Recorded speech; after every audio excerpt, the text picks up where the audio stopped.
Entrevista do século. Conversas para pensar a realidade e a transformação do Espírito Santo.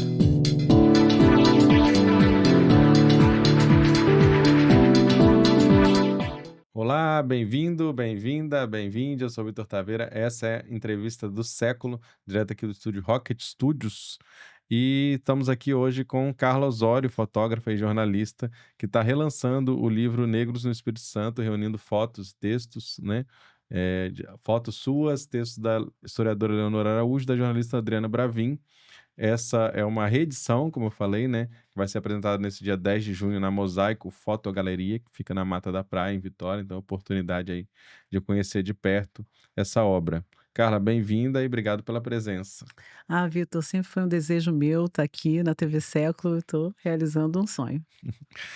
Olha só, é muito interessante esse livro porque já faz bastante tempo, né? Então eu queria que você comentasse primeiro um pouco como foi feito esse livro, qual que é a importância, qual que é o contexto dele e por que que é importante relançar, olhar novamente para esse trabalho.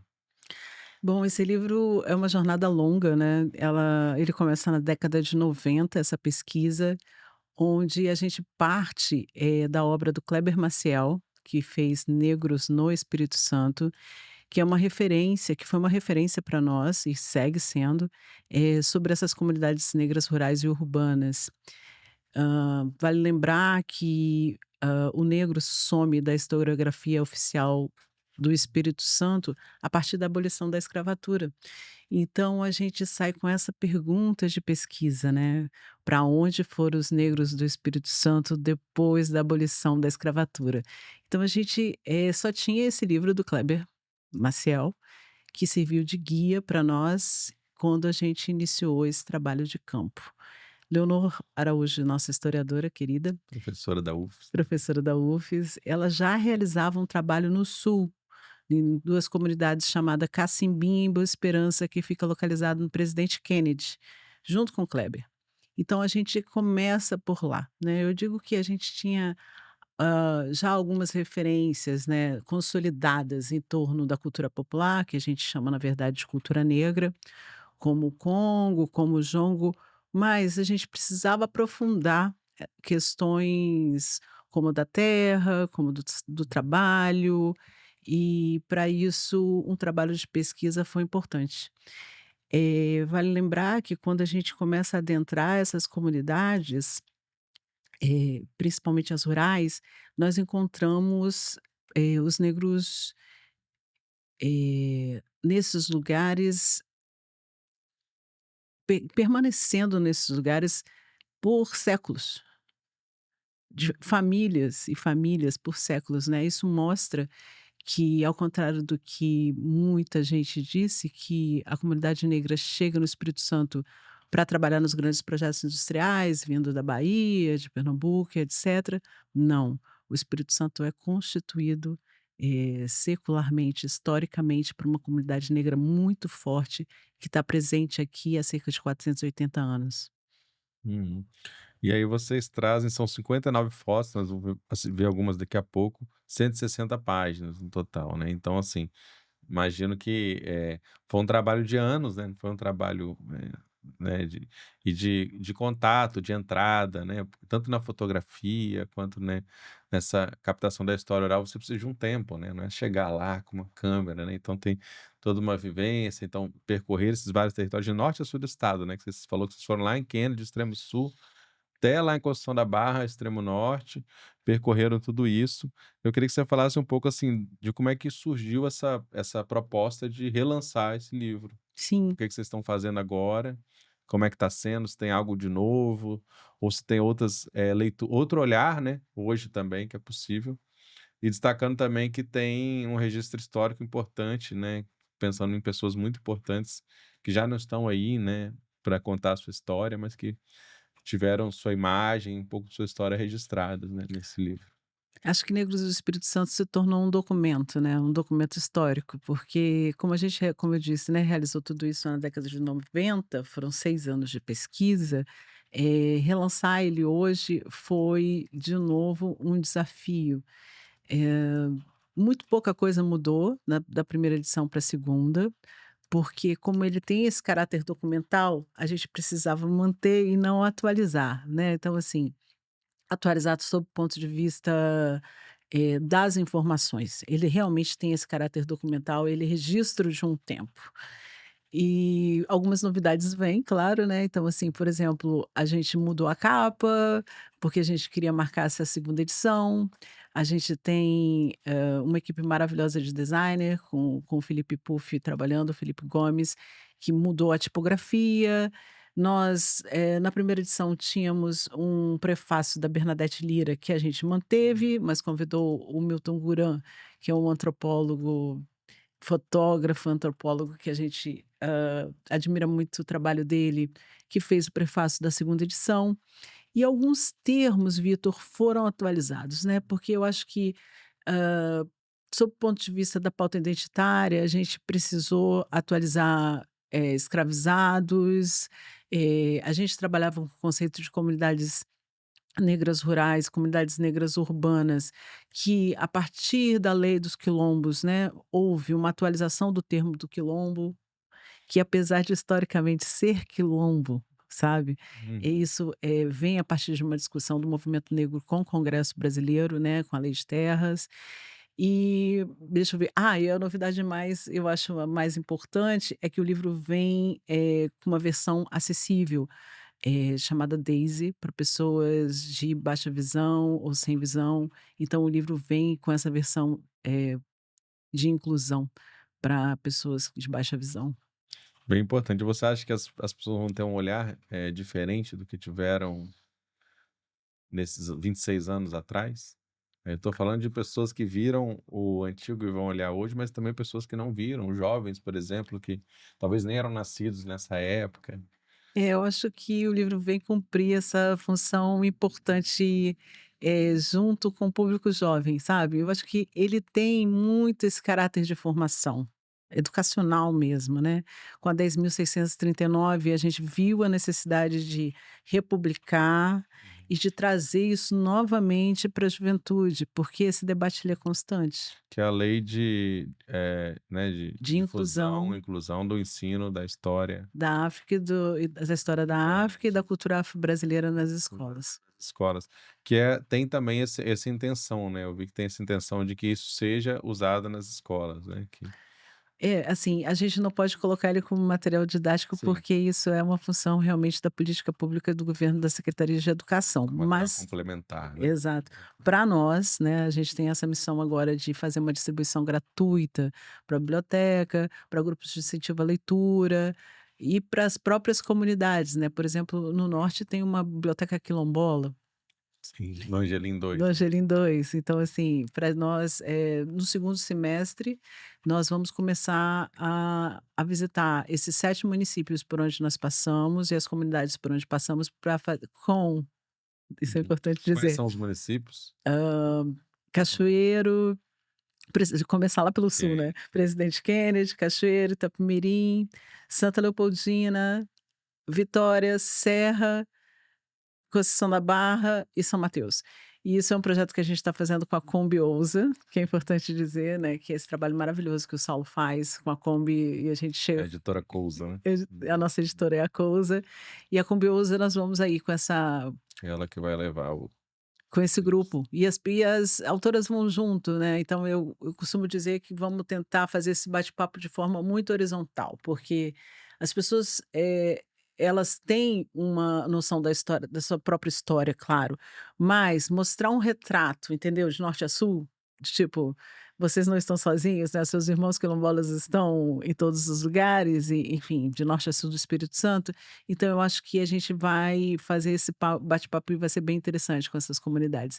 Muitas das pessoas jovens fotografadas hoje são lideranças e muitas das pessoas mais idosas que fotografamos, infelizmente não se encontram mais aqui. Vai ser uma experiência e tanto, né. Sim. Sim, sim. E aí vamos passar para ver algumas dessas imagens que eu acho que já são enriquecem muito também, né. Lembrando que são 59, eu vou ver só um pedacinho, então quem Tá quiser certo. o livro vai estar à venda, né, O a partir livro do o lançamento. livro vai estar à venda, assim, a parte de venda, ela é muito pequena, Pequena, né, nós a estamos com, distribuição é o foco. exato, a distribuição gratuita para esse público-alvo que são as comunidades negras rurais e urbanas, é o grande foco dessa edição. Uhum. E aí o livro vem com capa dura, sabe, vem à altura, né, das comunidades negras rurais e urbanas do Espírito Santo. Uhum. Essa aí é a capa, né? Sim, Negros no Espírito Santo, aí tá Carla essa Osório. imagem é inédita. Quer dizer, é inédita do ponto de vista da edição anterior, né, o Ticumbi de Itaúnas, e a gente, recentemente descobriu que esse garotinho hoje é o mestre do Ticumbi de Itaúnas e, assim, vamos lá fazer essa devolução para a comunidade com certeza. Incrível, né? É uma história, como você falou, que acho que se repete, né, em vários. E o Ticumbi é uma manifestação, acho que é muito emblemático, né, da cultura negra aqui no estado, porque ela é única. E ela é única no Brasil, né? Ela só existe ali naquela. E tem toda naquele- essa tradição, né, dos cargos vitalícios, né, as pessoas ficam nos seus postos vitaliciamente, ou seja, isso remete muito à cosmogonia e à estrutura das comunidades negras de norte a sul do Brasil. Isso se repete nas religiões de matriz africana, então o Ticumbi tem toda uma estrutura, que os africanos montaram na diáspora, né, então, assim, isso iguala o Ticumbi aos grandes territórios e seus pertencentes de norte a sul do Brasil. Eu E tem acho a ver com essa, também essa transmissão do saber, né? Que não sim, é. Que ela é feita aos poucos e para ele chegar a ser mestre, aquele menino passou muito tempo, passaram muitos conhecimentos. E essa aqui é outra, né? Lá da Serra, não é isso? Serra Sede. sim, do Congo, né, da devoção a São Benedito, que acontece no período logo após o Natal. No dia 26, porque a gente costuma dizer que os negros, eles tinham o seu dia de folga, né, próximo aos dias de folga, os dias religiosos dos seus senhores, né. Então, por isso de norte a sul, nesse período de Natal até o réveillon, nós vamos encontrar as devoção de São Benedito, pelo litoral, capixaba, né. A gente tem ali na camisa deles ABC Serra, né? Associação das bandas de Congo, já Exatamente. nessa época, né? Acho que foi a primeira, né? Com o mestre Antônio Sim, Rosa. sim, a gente tem o mestre Antônio Rosa fotografado também, E é uma banda mirim, isso é interessante também, né? eu acho que as Já. crianças são super especiais, né, assim, se a gente conseguir manter, a nossa cultura, enfim, a juventude, né, você imagina, hoje são tantas luzinhas piscando, né, celular e etcétera, e conseguir manter essa tradição junto com as crianças é o símbolo de que isso nunca vai se perder. Isso aqui é um prato cheio. Se abrir lá em Serra Sede, ó o fulano aqui, ó o ciclano aqui. Inclusive, quem tá assistindo, se conhecer alguém aí, Manda né? pra gente. Avisa. E estamos fazendo essa parceria lá com a associação para fazer esse lançamento com eles. Essa foto aqui também muito bonita. Esse é o miúdo, eh, seu miúdo, né, que é o guardião desse São Benedito ali da qual é o nome dessa região, Vitor? Eu tô Né, de é regência? de É, Regência, né, o grande guardião do São Benedito de Regência. é. De novo, Linhares, de novo, essa devoção de São Benedito no litoral, né, porque tem toda essa história que relaciona ao barco, ao navio Uhum. negreiro e E ele era o etcétera. guardião também ali do Caboclo Bernardo, né? Que é outro Exatamente, personagem ali, exatamente. cuidava ali do Seu túmulo, tudo. Esse humildinho, assim, né, quem não conhece tem que estudar, né, porque ele é o acho que o símbolo da história oral, sabe. Então, assim, ele é o grande contador de história dessa região, né, então o seu Mildo trouxe várias informações preciosas para nós, que é o trabalho da Delana Bravin, né, que para além, de todo esse resgate da história, a Adriana entrou em campo com a gente, pra buscar esses relatos dessas pessoas. Então, de novo, o livro ganha esse caráter documental, porque temos não só a imagem, como o relato de todos esses personagens. Incrível. Vamos lá, próximo. O que que temos aí, né? Essa foto E é preciosa, hein? Morro do Zumbi. Morro do Zumbi em Cachoeira. Cachoeiro, né, e seu Antônio está aí ensinando o netinho a sambar, porque eles têm uma tradição do samba no Morro do Zumbi. Aliás, o Morro do Zumbi deu uma crescida, né, nos últimos tempos, temos várias outras manifestações, né. Eu ouvi falar que lá é o lugar que tem mais terreiros, assim, por metro quadrado no Espírito Santo, né? Que tem uma grande concentração E também hip hop, eu acho que tem uma juventude super ativa, de arco e flecha lá, né? vai ser uma oportunidade de voltar eu estou muito curiosa de voltar ao Morro do Zumbi, porque eu acho que nesses 26 anos o Morro do Zumbi deu uma fortalecida, né, assim, sempre fui forte, claro, mas sob o ponto de vista da afirmação cultural da negritude. Então, a gente tem uma Vênus de Milos lá atrás, tá vendo? Uhum. E o menininho tá meio que acompanhando o movimento dela. É um neto, é um neto de Seu Antônio. Muito bom. O que mais que nós temos aí? Deixa eu ver. A Dona Canuta. Essa aí é a comunidade da Jaqueira, né, Jaqueira e Dona Canuta, mantém, né, o jongo é tocado ali, né, pelos tambores pelos homens, mas Dona Canuta é a grande liderança. Infelizmente não está mais entre nós, mas é a grande liderança dessa comunidade e ela mantém esse jongo.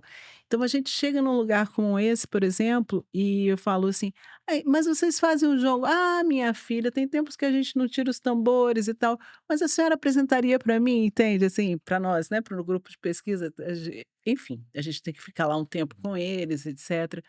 Mas, são imagens muito raras, entende, porque esses grupos, eles não têm essa característica de se apresentar para o outro. Uhum.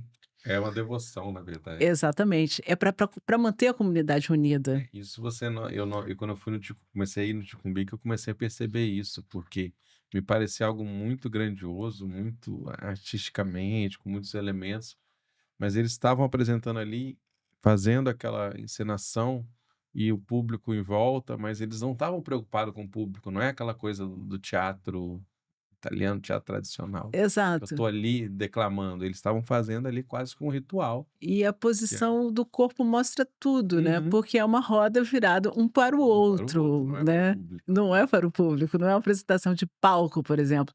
Então isso, precisa ser respeitado.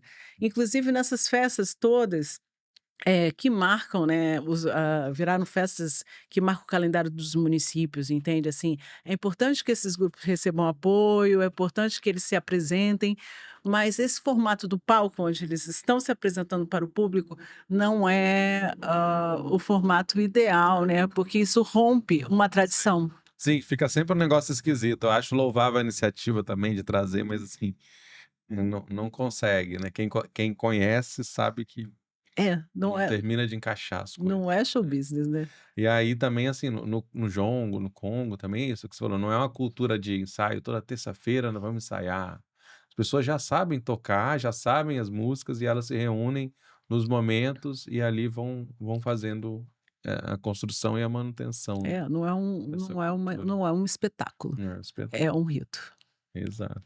Essa foto também é incrível, né? É, eu amo essa foto. Essa é a dona Cisalpina. Nós encontramos ela no Porto de São Mateus, e já bem velhinha no fim da vida, né. E quando chegamos na casa de dona Cisalpina, essa parede me mobilizou, né, porque ela tem ali, Cosme e Damião, mais à direita ela tem um São Jorge, os calendários e as cruzes, e esse homem ali no centro, eu falei: "Dona Cisalpina, quem é esse senhor aqui?". Dona Cisalpina quase cega já, ela falou: "Minha filha, é meu avô". E vestido tradicionalmente, né, como um português donatário, né. Uhum. Ela falou para mim: "Ele era o barão de Timbuí". O maior senhor de escravizados do norte do Espírito Santo. Ele mandava e desmandava. Então eu costumo falar, assim, né, de uma análise que Dona Cisalpina é fruto desse estupro social e racial, né, dos colonizadores, dos portugueses, com as mulheres negras africanas ou suas descendentes, né. Então, assim, é um registro histórico, porque a gente sabe muito do Barão de Tibuí, a gente não sabe quase nada, quase nunca nada, né, de quem foram essas mulheres, entende? Dona Cisalpina é uma descendente desse grupo. E, essa foto, ela foi parar numa antologia da fotografia africana do século XIX ao século XX, onde alguns fotógrafos só com imagens de fotógrafos africanos e africanas, e com alguns brasileiros. Eu entrei como a mais jovem fotógrafa brasileira nessa antologia, que é uma joia preciosa. E o curador, desse material, que é da Revue Noire, né, que é a revista negra francesa, ele falou para mim: "Você fotografa como uma africana", que é uma Madre Jolie. E eu falei: "O senhor me desculpe, mas eu nunca vi uma foto feita por um africano. Eu não tenho como fotografar como um africano, porque eu nunca vi uma foto feita por um africano".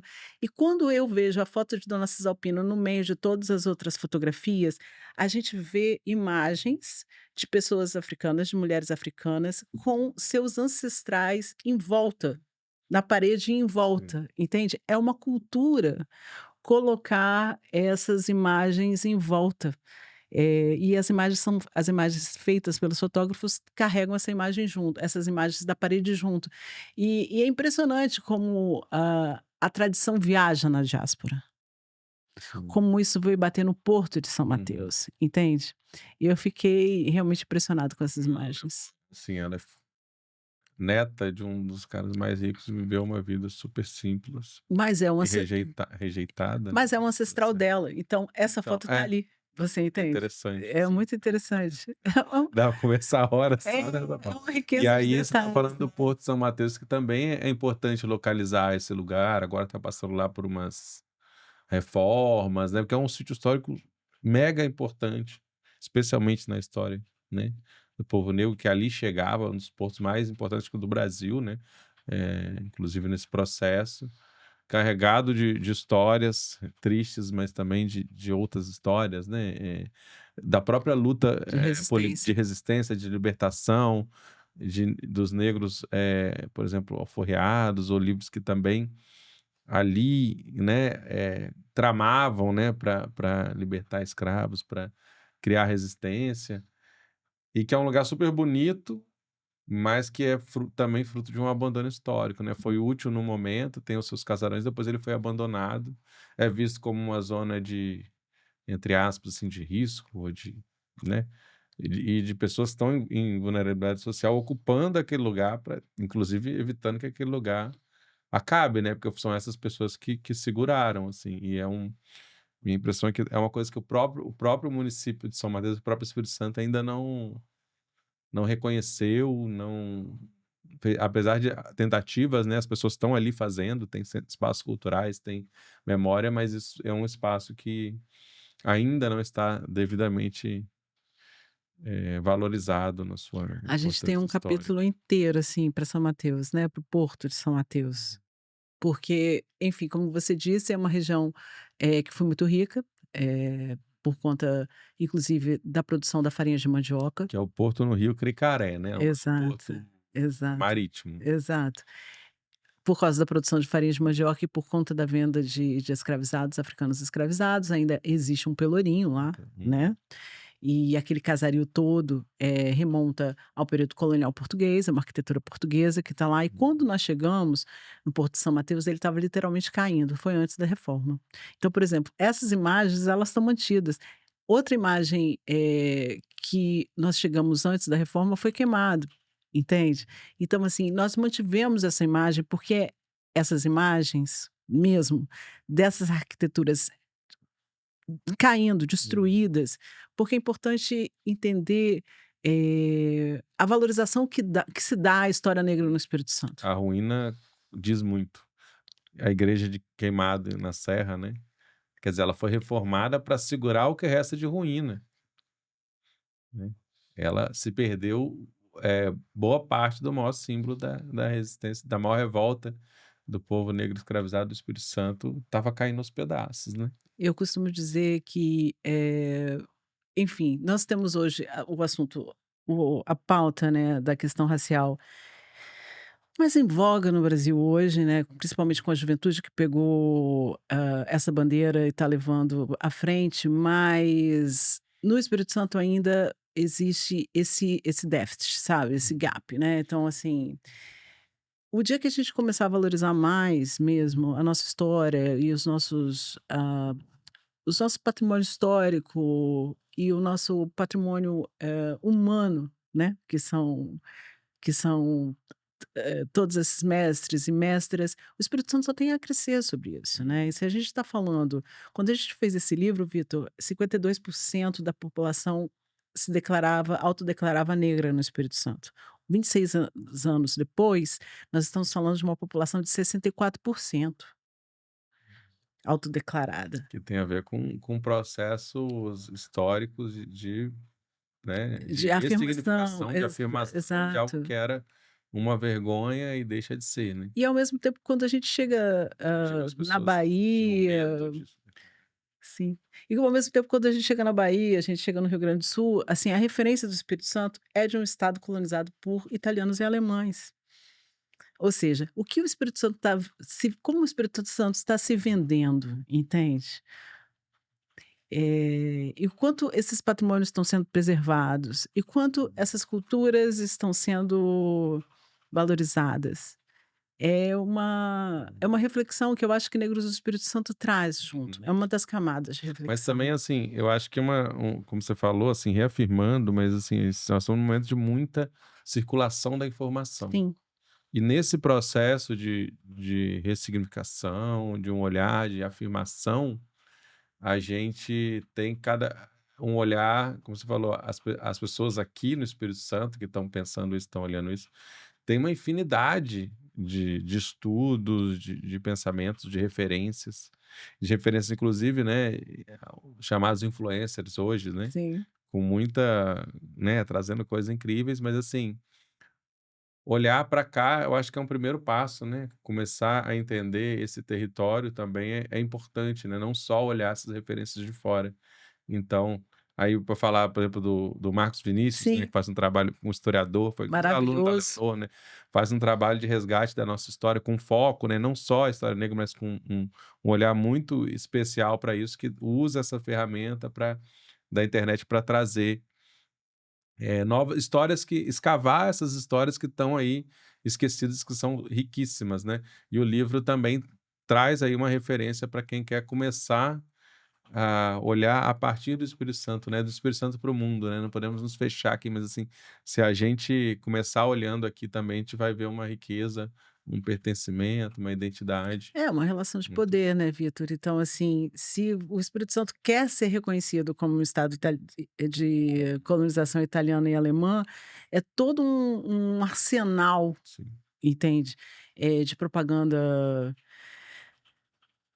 privada e pública. Então, assim, maravilhoso o trabalho do Marcos Vinícius, né, mas assim, a gente precisa de algo um pouco mais substancial em torno disso, né. Então, assim, a gente precisa ter orgulho das nossas raízes negras, entende. Sim. O capixaba precisa se orgulhar de suas Isso é um raízes macro, negras. né, Exato. que Então, assim, a gente acaba fazendo um trabalho muito pontual e abrangendo grupos, enfim, falando entre nós, sabe. uhum. Então eu acho que a gente precisa realmente de fazer um debate mais Disputa de amplo. de poder mesmo, de Exato, memória, mas exato, com disputa do exato. poder, de quem conta essa memória, né, sem precisar apagar outras heranças, que obviamente Claro, elas existem, mas como você falou, se 62%, 3, 64. 64%, É, né, então assim, é uma grande maioria. E a gente estava falando antes aqui um pouquinho dessa, por exemplo, falando da Argentina, que sim, é mais ou menos essa questão do Espírito Santo. A Argentina se vende como um país branco, que na verdade é um setor daquela classe média de Buenos Aires, que é visto como representa o país, né, e aí você circular por lá, você tem indígena, você tem, né, pessoas negras ali também, né, construindo esse país, e é o caso daqui, assim, e não é o caso só daqui não, é o caso do Brasil, sabe, Vitor, do Brasil inteiro. porque eu fico falando assim, o prato que marca o Brasil realmente não é a macarronada, né, então assim, o prato que simboliza o Brasil é a feijoada, sabe, então O assim. Espírito Santo é a moqueca, a Bahia é o acarajé, né, Exato, então então assim, a gente precisa dessa e também eu acho que é dar nome aos bois, né, assim, eu costumo dizer, a gente já está entrando aí na área da economia, mas eu costumo dizer assim, o negro ele não nega a cultura do outro, ele integra a sua cultura à cultura do outro. É isso que a gente chama desse conceito de afirmação cultural, né, então como nem o negro, nem o índio, eu tô falando aqui do período colonial, tá, do descobrimento do Brasil, como nem o negro, nem o índio tem uma ideia de superioridade rapidamente, eles se juntaram. Então, o Congo é indígena, o Congo é negro.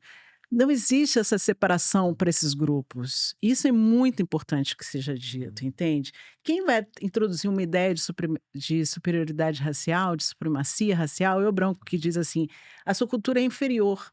Então eu não quero a sua cultura. Por isso nós vamos encontrar negros e índios no bate-flecha, negros e índios na panela de barro, negros e índios no Congo. E brancos também, que aí entra nisso, Não, eu falo até mesmo na capoeira. não, eu falo no amálgama, né, Sim. como isso foi constituído. Óbvio, todos são bem-vindos, Não, eu tô todos dizendo são que não se, bem-vindos. né, depois da Constituição, Sim, os brancos sempre que quiseram circularam sim, com a sim, tranquilidade que os negros não tiveram no caminho reverso, os ex indígenas, de entrar em espaços que eram dominados por brancos, vamos dizer sim. assim. Eu digo isso não digo isso hoje, né, assim, eu digo isso, assim, historicamente, quando isso foi constituído, né. Então, Sim. assim, negar a herança negra nessa constituição do que é ser capixaba, é negar uma parte muito importante de nós, né. Então, assim, a festa da Penha, né, todos os movimentos da Igreja Católica, né, a própria devoção de São Benedito, nós vamos encontrar negros e índios sempre participando, dessas, festividades, desses ritos que marcam, os ícones do Espírito Santo.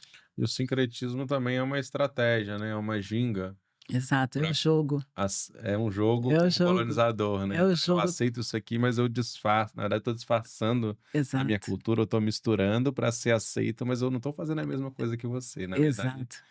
eu estou fazendo outra Eu coisa, estou né. colocando a minha cultura aqui, eu estou participando, né, eu estou tendo o direito de ocupar o largo, a praça, a rua, né, Hum. não é nada Tocando tambor, né, e é exatamente, devoção, exatamente, é exatamente, cristianismo, no fim, né. É exatamente. um santo, só que é um santo preto. Exatamente. É muito interessante Beleza. repensar tudo isso, né. Esse debate ele precisa ser atualizado sempre, sabe, ser revisto sempre, ser relembrado sempre. E eu acho que o Espírito Santo só tem a ganhar com isso. Volto a dizer. Uhum. Aí temos essa imagem também que é impressionante, que é da cana, né, Sim, que é uma parte importante inclusive da história do Espírito Santo, uma parte você está falando de trabalho, né, é um lugar reconhecido muito como muito difícil o trabalho da cana, né, muito sim.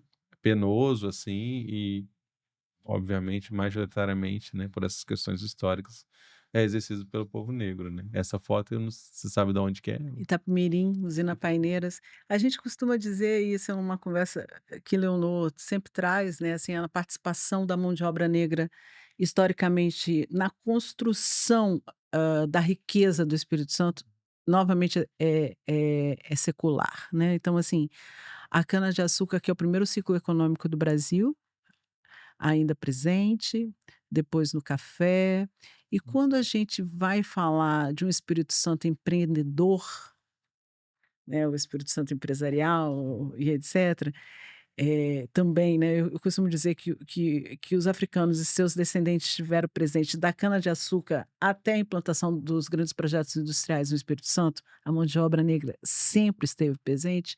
Quando a gente vai falar de um Espírito Santo para empreendedor, a gente nega a Uhum. participação desse grupo, né, porque, o Espírito Santo empreendedor ele volta a estar ligado à ideia da chegada do europeu, que veio fazer o estado crescer. Uhum. É uma nova roupagem, né. Exato. E Então aí hã. a gente trabalhou, né, o negro trabalhou, na terra e com a abolição, e um dia após da abolição, a terra foi negada a ele, né, então assim, mas, eu gosto muito da próxima imagem, que eu acho que é a imagem do café. Passa aí, Alexandre. Não, ainda é a Vai, vai. mandioca, que é maravilhosa. Vamos no café, Alexandre, a gente volta Vai nessa. vai que a gente volta depois. Devoção. O café não tá aí. Não sei. Enfim, Volta pra mandioca, depois a eu gente volto vai. pra mandioca. O café, a terra foi negada, mas assim, a gente tem uma imagem muito interessante no livro que é o trabalhador negro no porto de Vitória, sabe? Na exportação do café, né? Trabalhando ali na estiva, onde é um outro reduto historicamente negro. Sim. No Brasil inteiro, não é diferente no Espírito Santo. Então a gente sempre esteve presente na construção econômica desse estado, e isso também precisa ser dito, né. Aqui, eu gosto muito dessa imagem, se você me permitir, Vitor, seguir, eh, parece um quilombo, né, Uhum. mas na verdade é um assentamento rural, Uhum. Do MST, não é isso? do MST. Que é Porque, aonde? eh, entre Nova Venécia e São Mateus. Ali nos quilômetros, É, assim, nos né. quilômetros, né. E quando a gente chegou nesse eu chamei de quilombo, nesse assentamento rural, a primeira imagem que a gente encontrou foi de um quitungo, Que é a casa de que é a casa de farinha. farinha, né. Então, assim, essas famílias foram expulsas da terra a vida toda. E nesse caso, no norte, com a presença do eucalipto, da monocultura do eucalipto. Essas famílias vão parar nas zonas urbanas, né, nas pequenas zonas urbanas de São Mateus, de Conceição da Barra e etcétera. Na hora que elas são devolvidas para a terra através de movimentos sociais importantes, como o do MST, a primeira coisa que volta é a cultura. Você volta a ser quem você é, você volta a fazer o que seus ancestrais faziam. Então, geralmente, né, quando a gente faz eu e Leonor fizemos há pouco uma aula pública na UFES com estudantes de história, e eu falei assim: "Gente, essa é uma imagem de quilombo ou essa é uma imagem do MST?" Todo mundo: "Ah, é de um quilombo". Eu falei: "Pois é, de um MST que virou quilombo", entende? Então, isso demonstra o quanto a propriedade, o quanto a terra é Hum, importante para esse grupo. E incluindo para manter sua cultura, sua família, né, e enfim, a sua tradição. muito interessante mesmo, né. Vamos lá. Tem uma que é ali da devoção, a próxima, não é isso? É, Vicentro de Vitória, né, que é uma É. das mais antigas. Do Olha Rosário? do Rosário. Olha só, esse Acontece até hoje. senhor, Nossa, quanta na frente, né. sobriedade, Né. né, e enfim, e quanta gente esse tipo de procissão não arrasta, né, assim, essa devoção, ao São Benedito. E assim, essa é uma história que precisa uma outra coisa, Vitor, é assim, Negros do Espírito Santo é quase que um retrato, um mosaico, né, por mais que a gente ainda faça uma documentação, que a gente tenha todos esses registros históricos, cada uma imagem dessa, cada um capítulo desse poderia render um novo livro. Sim. Ainda precisa de muita pesquisa, assim, Negros do Espírito Santo não esgota o tema, entende? O professor Renato Santos, por exemplo, ele tem uma versão, sobre essa guerra de Caramurus e esqueci o nome do outro grupo, ca ca Peroás. Peroás? Obrigada, Caramurus e Peroás, que destoa de tudo que foi escrito até hoje. Então, assim, eu espero que ele tenha sucesso em poder fazer um filme ou um livro, assim, toda a criatividade que ele tem, para recontar essa história sob a perspectiva dele e de sua família, de seus ancestrais, que são angolanos, né. Nós ainda nem falamos sobre isso, assim, o livro traz muitos mapas, que é um debate importante, né, porque fala assim: "Ah, o Espírito Santo tem uma os negros do Espírito Santo têm uma origem banto", e esse banto é um guarda-chuva muito amplo. Eu tive recentemente em Angola e eles nem se reconhecem como banto. Banto é um grupo muito pequeno, entende? Dentro das várias etnias que tem naquela região de Angola, sudoeste, norte, etc.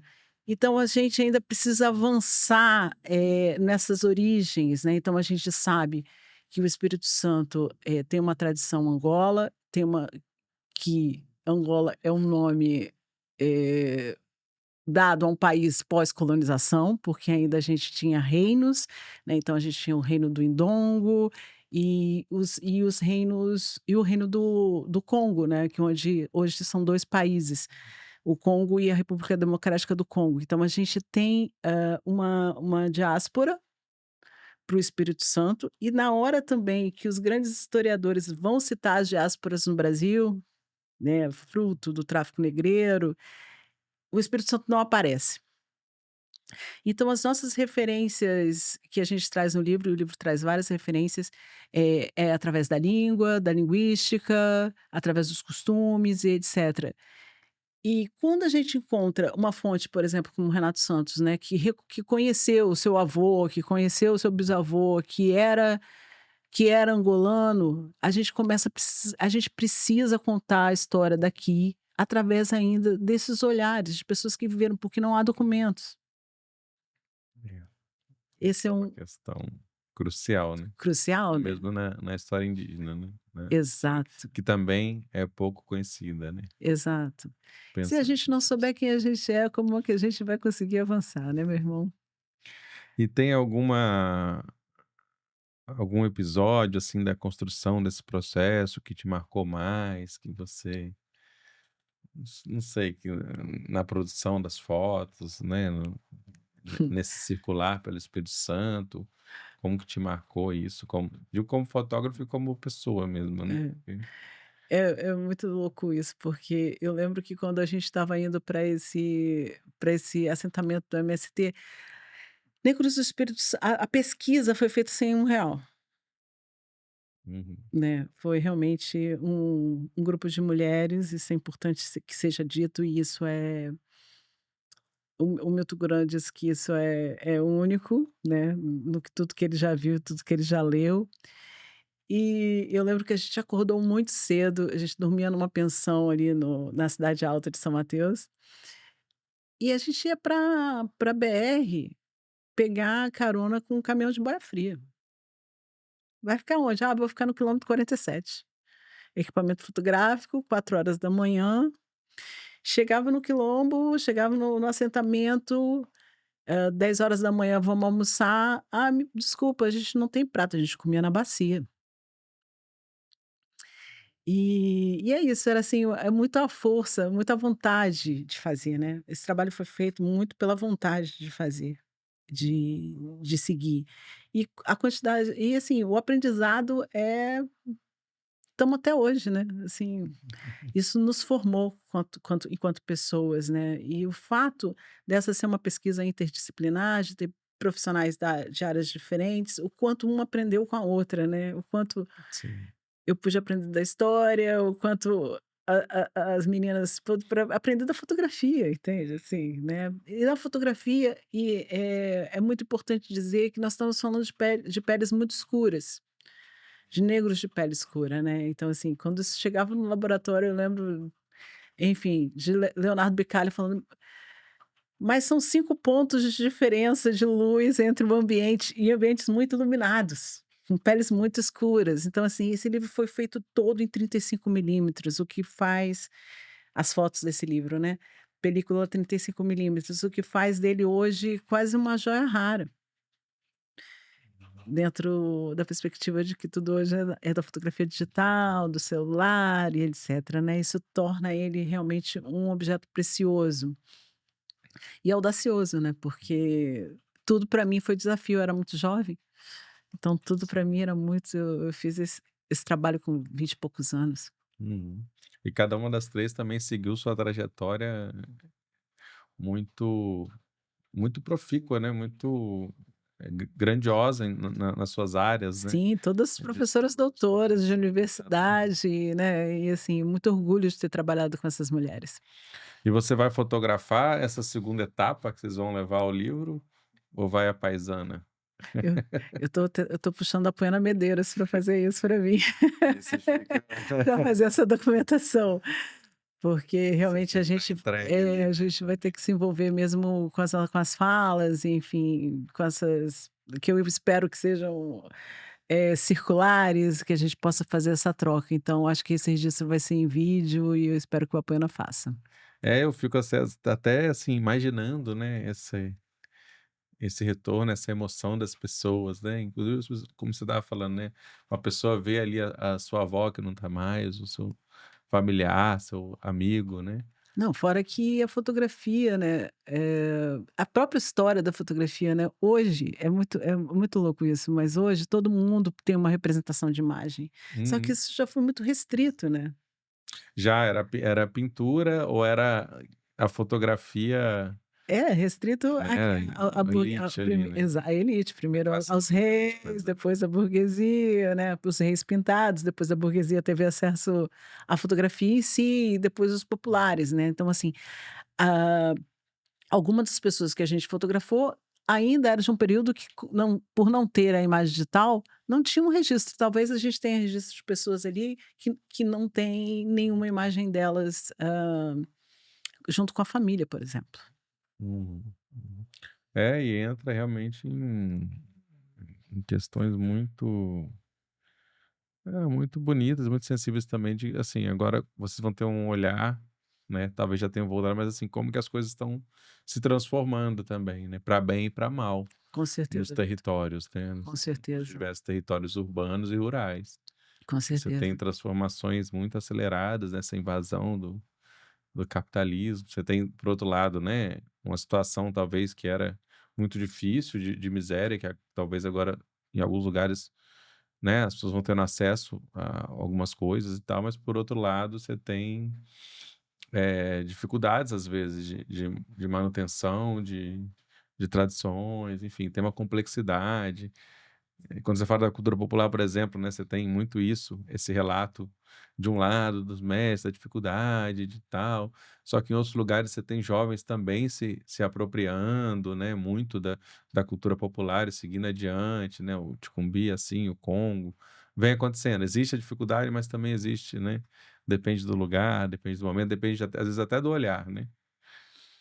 Eu depois que eu fiz Negros do Espírito Santo, eu fui para Bahia para estudar as religiões de matriz africana, né, dentro de uma perspectiva de terreiros antigos, né, presentes, e eu fiz uma dissertação de mestrado sobre isso depois, e eu faço uma conclusão que é mais ou menos a seguinte, né: as comunidades negras e os territórios de matriz africana no Brasil passaram por todas as ditaduras, passaram por toda a repressão policial, né, porque não podia tocar um tambor, não podia tocar um samba, que você podia ser preso como malandro. No caso dos terreiros, falavam que as pessoas tinham problema de sanidade mental, elas tinham que dar um certificado de sanidade mental para poder fazer um xirê, para poder louvar o seu santo. Depois, passou, né, desde o início pela tentativa da Igreja Católica de conversão, né, porque tem todo um preceito de que se louva o diabo e etcétera, né, as religiões de matriz africana. E agora está vivendo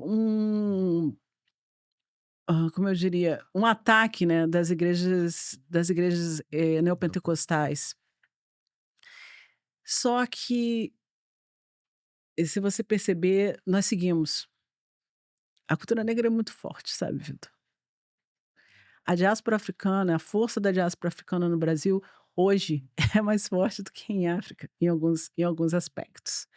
Então, eu costumo dizer que isso é uma antropofagia. Eu eu engulo você e transformo você em outra coisa, né, então, eu acredito que vai se manter, porque governos ruins, falta de política pública, eh, repressão, a gente passa historicamente nesse país. Já foi pior e E continua teve resistência, continua vivíssimo, né. exatamente, nós seguimos. Então respeita a gente que a gente tem muita força. Beleza, bom, assim vamos, encerrando, né, nossa conversa. Agradeço Carla Osório pelas contribuições aí, por esse diálogo, cheio de imagens, né, convido também, reitero o convite, quem vê aí a assistir, né, Terça-feira, terça-feira. terça-feira, dia 10, na Mosaico Fotogaleria, fica na Mata da Praia. Shopping Proeng? Proeng não, acho que não é Proeng não. Tá, depois a gente vai botar aí certinho, Me olha. ajuda. Vamos só para Acho que terminar a foto do café, exato. que é essa foto que é incrível, né. É. Ela é E é isso, né, assim, o café, a comunidade negra, os trabalhadores negros já trabalharam, né, na introdução do café aqui. E depois o café vira esse grande ouro negro que vai parar na mão novamente dos europeus, né, que gera uma fortuna no Espírito Santo. incrível, entende? Então, eu gosto muito dessa imagem porque mostra, porque quebra, né, mesmo, a perspectiva de que só os europeus plantaram o café, introduziram o café no Espírito Santo e o Espírito Santo cresceu economicamente, se desenvolveu economicamente por conta da mão de obra europeia. Está aí a prova de que nós também tivemos presente nas plantações de café e também em toda essa cadeia produtiva do café. Pois é, impressionante, né? E aí, eu lembro uma professora minha que ela falava, ela perguntou isso uma vez, qual que era a maior riqueza do colonizador? E o pessoal falou, né? O ouro, né? Não, era o café. E ela falou, não, era a mão de obra. Não adiantava vir português, espanhol, explorar ouro. Eles não tinham como mandar não tinha nenhum conhecimento, talvez, né, desse território, de onde estava, de tal. Não adiantava vir plantar café, que não tinha não sei quantos milhões para plantar, de pessoas para trazer de Portugal para plantar café. Então, assim, sem essa mão de obra, não existiria esse fluxo de riqueza que vai constituir Exato. essa Europa dominante. O café da Etiópia, né? E nem as plantas, né? A maioria são Exato. do Sudeste Asiático, da África. Exato. E em relação ao ouro é impressionante, né? Porque eu estava lendo chama Devotos da Cor, um livro maravilhoso sobre os Negrumina no Rio de Janeiro. A tecnologia de exploração do ouro, que é africana, dos Mina, se um senhor de escravos não tinha dinheiro, se um senhor de escravizados não tinha dinheiro para comprar um escravo mina, um escravizado mina, que tinha tecnologia de exploração do ouro, ele se casava com uma mina para dar sorte, uma mulher mina para dar sorte. Isso baseado em estudos de referência primária, de casamentos em igrejas, uma historiadora, entende assim? E eu fiquei impressionada, porque assim, os africanos chegaram aqui com muita tecnologia já, né? Então, assim, para o plantio, para a exploração do ouro, para a exploração das pedras preciosas, e eles foram muito importantes também para a formação dessa riqueza do Brasil. Sim, assim como os indígenas já estavam aqui, já conheciam esse Obrigada, território. Vitor. E é isso.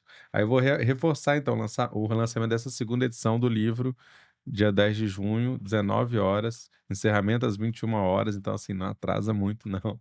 A Mosaico Fotogaleria fica na rua Aristóbulo Barbosa Leão, número 500, loja 18, Mata da Praia, um ponto importante, né, para fotografia Pois aqui é. do Espírito Santo. Então, fica aí o convite. Estaremos todas lá para receber vocês. Vai ser um prazer. Valeu, obrigado. Lembro para vocês também para seguirem aí o Século Diário, se você ainda não segue, no YouTube, no Spotify, ou sua plataforma de áudio favorita. E também temos todo dia aí novas informações sobre o Espírito Santo, notícias, reportagens no séculodiario.com.br. Acompanhe lá. Obrigado e até logo. Entrevista do século. Conversas para pensar a realidade e a transformação do Espírito Santo.